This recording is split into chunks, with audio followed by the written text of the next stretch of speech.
കേരളത്തിലെ മനുഷ്യ വന്യജീവി സംഘർഷ ലഘൂകരണം സമഗ്രമായിട്ട് നേരിടുന്നതിനായിട്ട് കേരള സർക്കാർ കഴിഞ്ഞ കുറേ വർഷങ്ങളായിട്ട് നിരവധി പദ്ധതികൾ ആവിഷ്കരിച്ച് നടപ്പിലാക്കി വരികയാണ്.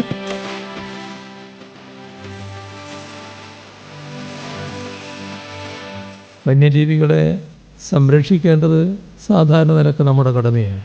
പക്ഷേ മനുഷ്യരുടെ ജീവനും സ്വത്തിനും സംരക്ഷണം നൽകേണ്ടത് ജീവൽ പ്രധാനവുമാണ്. ഈ രണ്ട് കാര്യങ്ങൾക്കും ഒരേ പ്രാധാന്യം നൽകുക, അത്തരമൊരു ഇടപെടലിനാണ് ഇപ്പോൾ തുടക്കം കുറിക്കുന്നത്.